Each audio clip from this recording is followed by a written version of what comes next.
Hey, it's Lou, and some wild shit is going down in Algeria, where millions of frustrated citizens have defied a ban on demonstrations and called for the resignation of the country's president, Abdelaziz Bouteflika. It worked. After 20 years in office, Bouteflika resigned in April. His stunning ouster marked the first time since 2011 that street protests have forced a leader in the Arab world to step down. However, the grievances that animated the popular discontent persist. Algerians feel marginalized by an exploitative elite that dominate the economy and control the government from the shadows. These privileged few are often called le pouvoir, that's the power, or they're called the system, or the decision makers, or the gang. Whatever the moniker, these elite remain in control, even with Bouteflika out of office. Therefore, the protesters remain out on the street, demanding a full-scale purge. The question is, can Algerians finally claim political freedom from a corrupt old guard that refuses to relinquish it? And if neither side backs down, is violence inevitable? The status quo in Algeria is rigged. The laws, the economy, the political climate, it's all set up to benefit the so-called pouvoir. Professor James McDougall, a historian at the University of Oxford and author of A History of Algeria, told me this group is comprised of the upper echelon of the military, members of the intelligence service, and powerful businessmen, particularly those in the oil and natural gas industry. This cabal has been in self-serving control of Algeria since the country won its independence from France in 1962. Thomas Hill, the senior program officer for North Africa at the United States Institute of Peace, told me Le Pouvoir have no ideology. Their simple goal is to maintain a patronage system that doles out lucrative government contracts and desirable jobs to the wealthy and well-connected. Meanwhile, young, educated Algerians in particular are struggling to find opportunities. In a country where the median age is 28, more than 1 in 4 citizens under the age of 30 are unemployed. Political repression is also common. The country's government has been called a facade democracy. Elections are often rigged. Hill told me that important decisions in the country are made in a black box. Institutions like the parliament and the judiciary merely serve as rubber stamps for the agenda of the elite. In addition, dissent has been all but criminalized. Human Rights Watch reports that repressive laws restrict the formation of independent organizations. The press code even penalizes insulting the president. One journalist was sentenced to 2 years in prison for writing about government nepotism and corruption on his blog and Facebook page. He died following a hunger strike. Given all this political and economic repression, it's no wonder that Algeria has suffered a massive brain drain. Nearly 15,000 Algerian doctors now work in France, for example. What is a surprise, at least at first glance, is that these long simmering problems didn't overflow during the 2011 Arab Spring, when neighboring countries like Libya and Tunisia forced authoritarian strongmen out of power. There were a few street demonstrations in Algeria at the time, but they quickly faded. One paper called Algeria the proverbial dog that did not bark. McDougall told me that President Bouteflika was able to buy acquiescence back in 2011 by hosing money around. The state, then flush with oil profits, increased public spending by 25%.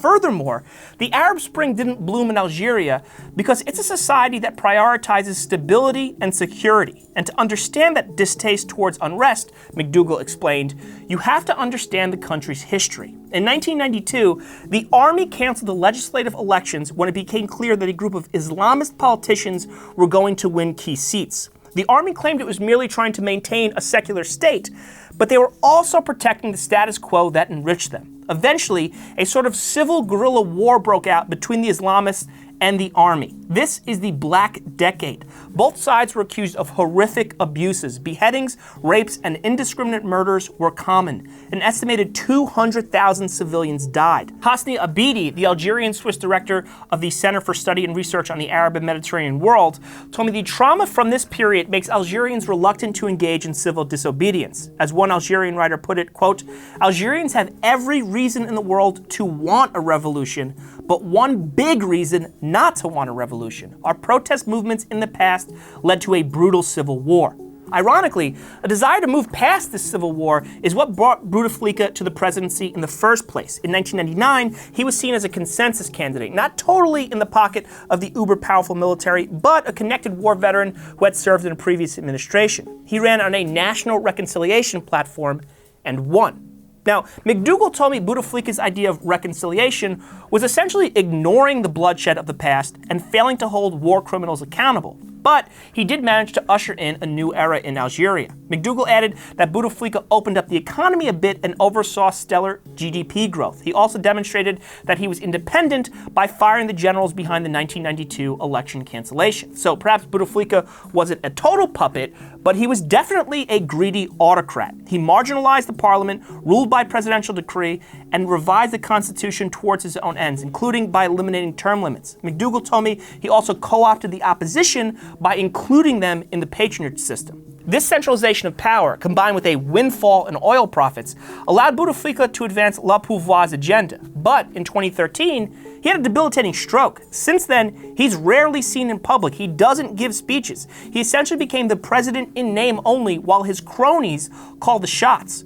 Hill told me there's definitely a Weekend at Bernie's vibe going on. Bouteflika's enablers continue running things from the shadows, and they just use the paralyzed Bouteflika as a human shield to block accountability. That's what made the February 2019 announcement that Bouteflika was running for a 5th term so egregious. Here was an 81-year-old who is seriously incapacitated, and yet the elite wanted him to preside over Africa's largest nation by size and the 41 million people who live in it. To quote a 2016 article from Foreign Affairs, wheelchair-bound and frail, Bouteflika is the embodiment of the regime he represents.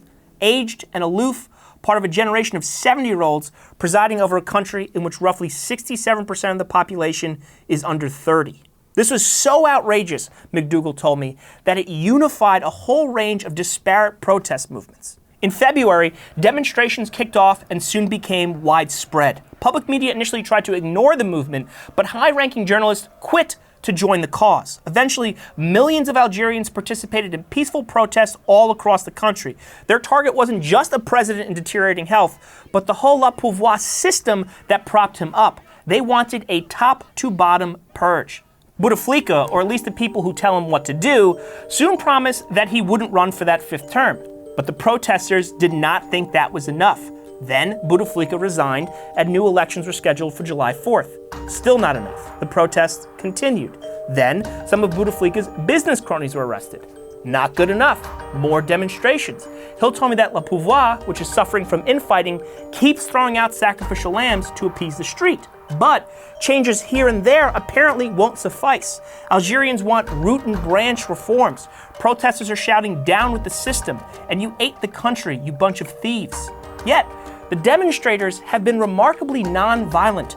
They have a code of conduct, insisting they dress presentably and clean up after themselves. Abidi told me that the protesters know that any violence will be framed in a way that undercuts their credibility, so they've shown restraint. That's certainly admirable, but I wondered if it's possible to push out an embedded elite, which controls the military no less, without the threat of violence. McDougall told me the protesters are essentially appealing to the conscience of people who have shown they have no conscience. But, McDougall added, time and demographics are on the side of the people. As one protest sign read, quote, "They are 70, we are 20.